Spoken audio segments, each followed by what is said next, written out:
Hi, അസ്സലാമു അലൈക്കും. ഒരുപാട് റിയാലിറ്റി ഷോയിലും അതോടൊപ്പം തന്നെ ഒരുപാട് പാട്ടിലും ശബ്ദം കൊടുത്ത ഒരു അത്ഭുത കലാകാരി അല്ലേ? പക്ഷെ അധികാരം അറിയപ്പെടില്ല എന്ന് മാത്രം അല്ലേ? ശരിക്കുള്ള പേരെന്താ? അസ്മാ കോട്ടക്കൽ അല്ലേ? ഓക്കെ, ഇത് തന്നെ വരട്ടെ. ഇപ്പൊ ഗാനമേള വേദികളിലൊക്കെ തകർത്ത് പാടുന്ന അല്ലേ അലി കോട്ടക്കൽ, ഞാൻ തന്നെ പരിചയപ്പെടുത്താം. ചോദിക്കട്ടെ, നമ്മൾ മാപ്പിളപ്പാട്ടിൽ മാത്രമാണോ അത് മറ്റുള്ള രീതിയിലും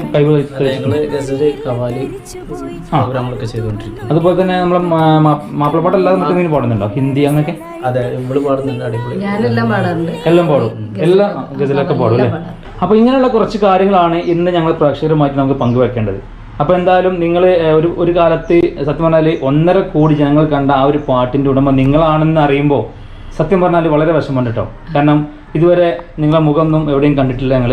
അതോടൊപ്പം തന്നെ നിങ്ങളെ വോയിസും എല്ലാവരും കേട്ടു, എല്ലാവരും ഇഷ്ടപ്പെട്ടു. അപ്പോൾ എന്താ പറയുക ആ ഒരു പാട്ടിനെ കുറിച്ചിട്ട്? ആ പാട്ട് എന്താ പറയുക, നമ്മൾ പാടി അതിൽ നമ്മുടെ ഫേസ് വന്നില്ല. പിന്നെ അതിൽ പറയുന്നുണ്ട്, ബാക്കപ്പിൽ എല്ലാവരുടെ പേരും പറയുന്നുണ്ട്, സിംഗറുടെ പേര് മാത്രമേ അതിൽ പറഞ്ഞില്ല. വളരെ സങ്കടമുണ്ട്. ചില പാട്ടുകൾ നമ്മൾ പാടിയിട്ട് നമുക്ക് വിഷ്വലൊക്കെ ചെയ്യാന്നൊക്കെ പറഞ്ഞിട്ട് ചെയ്യുന്ന പാട്ടുകളുണ്ട്. പിന്നെ കുറച്ച് കഴിയുമ്പോൾ നമ്മളോട് പോലും പറയാതെ വേറെ ആളുകൾ ചെയ്തിട്ടത് ആ പാട്ട് പുറത്തിറങ്ങി. അപ്പൊ അതൊക്കെ അങ്ങനത്തെ കാര്യങ്ങളൊക്കെ ഭയങ്കര സങ്കടമുള്ള കാര്യമാണ്. പറഞ്ഞിരുന്നു നമുക്കത് വിഷ്വലൊക്കെ ചെയ്യാന്ന് പറഞ്ഞായിരുന്നു, പക്ഷെ അവരത് നമ്മളറിയാതെ വേറെ ടീമിന് കൊടുത്തു. അപ്പൊ എന്തായാലും തുടങ്ങാം നമുക്ക് കേട്ടോ. ആ 1.5 കോടി ആൾക്കാർ കണ്ട ആ പാട്ടിലൂടെ തന്നെ നമുക്ക് തുടങ്ങാം. മുന്നായി പാലത്തിനക്കരെ വെച്ച് മിന്നായ പോലോനെ കണ്ടപ്പം തൊട്ട് ചങ്ങായി ഞാനങ്ങ് വല്ലാണ്ടായി. ചങ്ക പറിക്കണ നോട്ടം കൊണ്ട് എന്റെ ഞാനാകെ ബേജാറായി.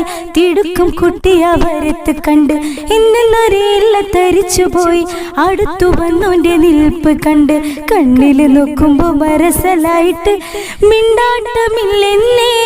ഓനോടാണ് ഓനോടാണ് എനിക്കെന്റെ മുഹബത്ത്, ഓനോടാണ് ഓനോടാണ് എനിക്കെന്റെ കിസ്മത്ത്, ഓനോടാണ് ഓനോടാണ് എനിക്കെന്റെ മുഹബത്ത്, ഓനോടാണ് ഓനോടാണ് എനിക്കെന്റെ കിസ്മത്ത്.